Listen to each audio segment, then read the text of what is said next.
ये police system की विफलता है। और शशिकांत जी ने बिल्कुल सही कहा कि जो क्रिमिनल जस्टिस सिस्टम है जिसके 3 अंग हैं, पुलिस है, प्रोसिक्यूशन है और जुडिशरी है। पुलिस गिरफ्तारी करेगी, मुकदमे तैयार करेगी, सबूत जुटाएगी, प्रोसिक्यूशन उसको अदालत में साबित करेगा और जुडिशरी न्याय देगी। ये आइडियल पुलिस सिस्टम है, ये आइडियल क्रिमिनल जस्टिस सिस्टम है। लेकिन लंबे समय तक मुकदमों का फैसला न होते रहने से, लंबे समय तक जो असरदार मुलजिम हैं अपने मुकदमे लटकाते रहने से जनता के बीच ये धारणा बनती चली जा रही है कि पुलिस से लेकर न्यायपालिका तक सब इस मामले में मिले हुए हैं और वो नहीं चाहते कि मुलजिमों की सजा हो। ऐसी स्थिति में इस तरह की जब शॉर्टकट की घटनाएं होती हैं तो पब्लिक आनंद उठाती है और उस समय वे पुलिस अफसर भी खामोशी लगा जाते हैं जो सिद्धांततः एनकाउंटर के या इस प्रकार के मुठभेड़ के खिलाफ रहते हैं। 2 तरह के एनकाउंटर्स होते हैं। एक एनकाउंटर जो तब होता है जब आप वाकई आपकी पार्टी जा रही हो और मुठभेड़ हो जाए, दोनों पक्ष से गोलियां चलें, वो एनकाउंटर पे किसी को कोई ऐतराज नहीं हो सकता, तो आपका काम है एनकाउंटर। आपने अपने बचाव में गोली चलाई, गिरफ्तार नहीं कर पाए, वो मारे गए या आप भी घायल हुए, वो बात अलग है। लेकिन इस तरह के एनकाउंटर पर सवाल उठता है। शशिकांत जी ने एक बात बहुत सही कही कि क्रिमिनल जस्टिस सिस्टम बिगड़ता है, क्रिमिनल जस्टिस सिस्टम विफल होता है तो आम जनता को इसका असर पड़ता है।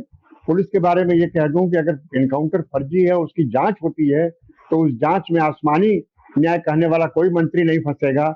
उस जांच में वो सब इंस्पेक्टर फंसेगा, वो सिपाही फंसेगा जो उस एनकाउंटर में भाग लिया है। और मैं ऐसे कई लोगों को जानता हूं जो अदालतों में आज भी आजीवन कारावास की सजा पाए हुए हैं और अदालतों में हैं।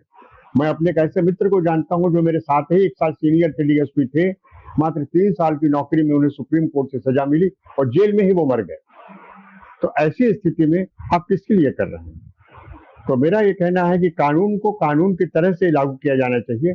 कानून को लागू किए जाने का एक प्रावधान है, कानून को उसी प्रावधान की तरह से लागू किया जाना चाहिए। अगर कोई खामी है, अगर अदालतों में फैसले देरी से हो रहे हैं तो उस खामी का निराकरण होना चाहिए। चाहे आप अदालतें बढ़ाइए, चाहे आप जजों की संख्या बढ़ाइए, चाहे अब सेशन कोर्ट के जैसे पहले था कि सेशन कोर्ट की शुरुआत होती थी और 15 दिन के अंदर पूरा मुकदमे का फैसला आ जाता था, रोज बरोज केस चलता था। आज नहीं है, आज 3 साल 4 साल लगता है। मैं आज भी रिटायर हुए 8 साल बाद भी आज भी कभी कभी समन आता है तो मुझे जाना पड़ता है। उस केस का मुझे नहीं पता हो क्या उस केस में है, जाके पता करना पड़ता है क्या केस है। तो ऐसी स्थिति में जब क्रिमिनल जस्टिस सिस्टम अपने पटरी से उतर जाएगा, सिस्टम जब फेल होने लगेगा, तो इस तरह की चीजें लोगों को ज्यादा पसंद आएंगी। अरे यार सजा तो होती नहीं, इसी में निपटा दिया जाए। लेकिन निपटाने वाला आदमी कौन है? निपटाने वाला न मंत्री है, न पब्लिक है, न पत्रकार है, न हम आप हैं। निपटाने वाला कोई पुलिस का बड़ा अफसर भी नहीं है। अधिक से अधिक बड़ा अफसर होगा तो डीएसपी होगा, उसके ऊपर का अफसर एनकाउंटर में नहीं जाता, बहुत रेयर जाता है। लेकिन ज्यादातर इंस्पेक्टर, सब इंस्पेक्टर और कांस्टेबल जाते हैं। तो भुगतते कौन है?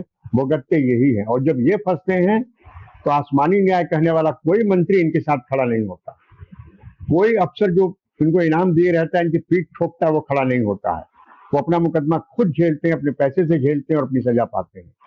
तो पुलिस के बारे में मेरा यही कहना है कि कानून को कानूनी तरीके से लागू किया जाना चाहिए। किसी भी प्रकार की गैर कानूनी तरीके से लागू करने का खतरा पुलिस के पास अगर आ गया तो इसका असर बहुत बुरा होगा। और इसका असर वे लोग भुगतेंगे जो बिल्कुल आम जनता है, जिनका कि इनसे कोई सरोकार नहीं है, लेकिन वो इसका सबसे पहले इसका खमियाजा भुगतेंगे।